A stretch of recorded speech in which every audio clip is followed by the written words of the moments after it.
And I do not regret any person that I've dated because it makes me who I am this very moment of this very day. Today, we are going to talk about types of people that you date in your life. Ooh, cue intro, yeah.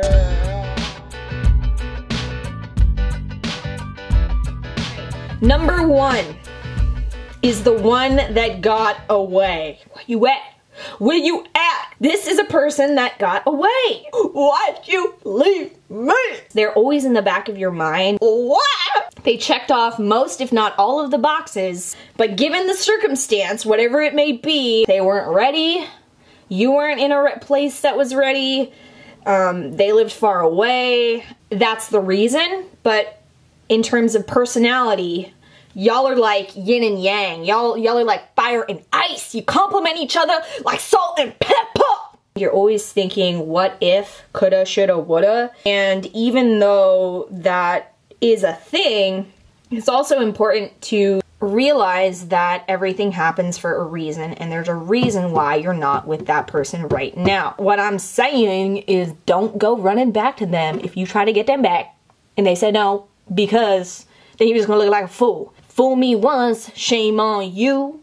Fool me twice, shame on me. Fool me 3 times, I am an idiot. We gotta think about what would Beyonce do. She would not go back to somebody that was a scrub, right? No.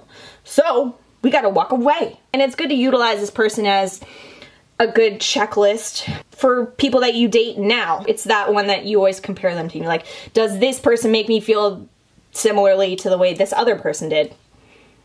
Use them, man. Use them. We're gonna do this Justin Bieber style. Number 2 is that's right, people, the square. My nose. The square is somebody that is extremely predictable. But when you first met them, you were giving them a shot. You were thinking, hey, this isn't really usually what I date. This isn't the type of person that I date, but I want to give it a shot. And they bring out good sides of you. They like to read. They're really good with your parents. They like to do active activities, but the like vibe where you're like, oh, I want to be with you all the time, I love you, is not there. And you can't really replace that. And no matter what you say or do, that person can't have that thing. You feel like you've already explored everything that you could out of this person, and there's really nothing left to explore because they're so predictable. Not to say that the square can't find another square and make square babies, but for me, I need to find me a triangle, you know what I mean? 3 is the emotionally unavailable one. I've heard this term a lot, and I always wondered, what does that even mean, to be emotionally unavailable? That just sounds like a cop-out for somebody you just don't get along with, so please explain yourself, person!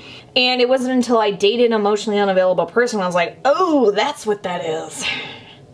This is a type of person that you cannot connect with on an emotional level because they do not have the mental capacity, or they have never learned how to communicate or integrate in with somebody else. And they only talk about what they want to talk about, and they don't take you in. They don't consider your thoughts.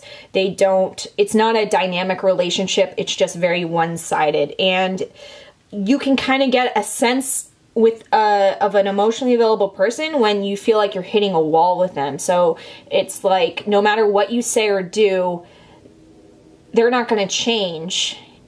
And they don't hear you, and they're not open to suggestions. So it feels like hitting a wall, and it feels like you're not being seen or heard in the relationship. Now, these people are harmless. They're not abusing you. They're just incapable of being intimate. So just, you know, it's all good.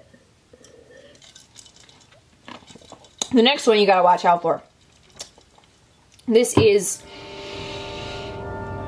the narcissist. What a narcissist does is that at the beginning of a relationship, they will make you feel like the most important person on the planet. They will shower you with things, compliments, they will take you to nice places, and you probably have some similarities. So it's really difficult sometimes to discern if somebody is a narcissist or not when they're making you feel so good about yourself initially.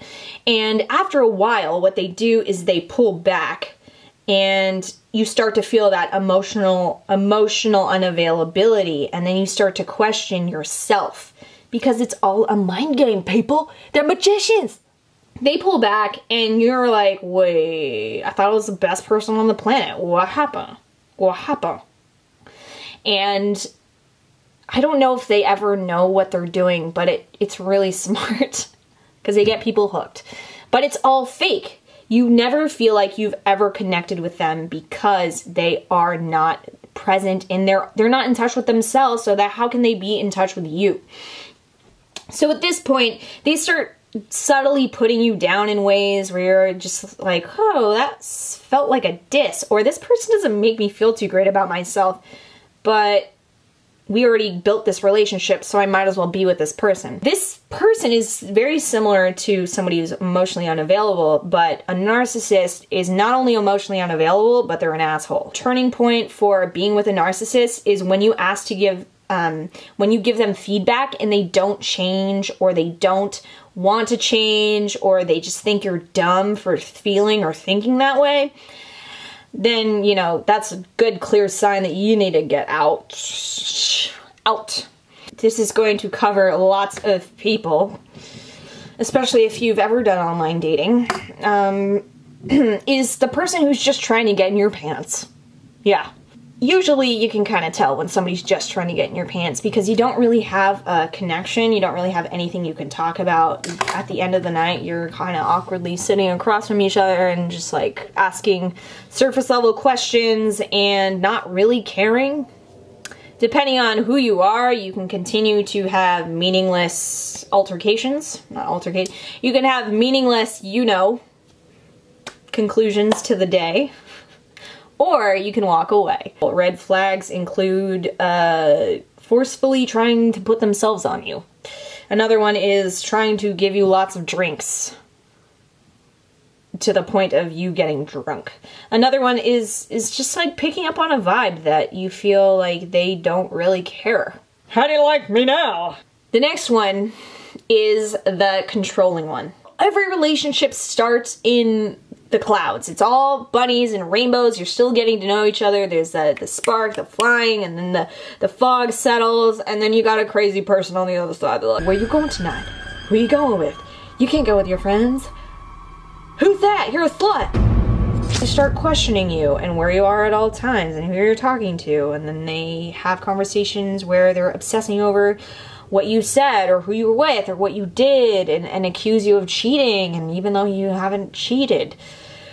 Those people are very difficult to be with because you spend most of your time in that relationship trying to make them feel better about themselves. It's like, hey, I'm not trying to pat the back of your ego. That is just a never-ending vessel of emptiness and insecurity. So deal with that with yourself, and let's do this when you have figured out what's wrong with you.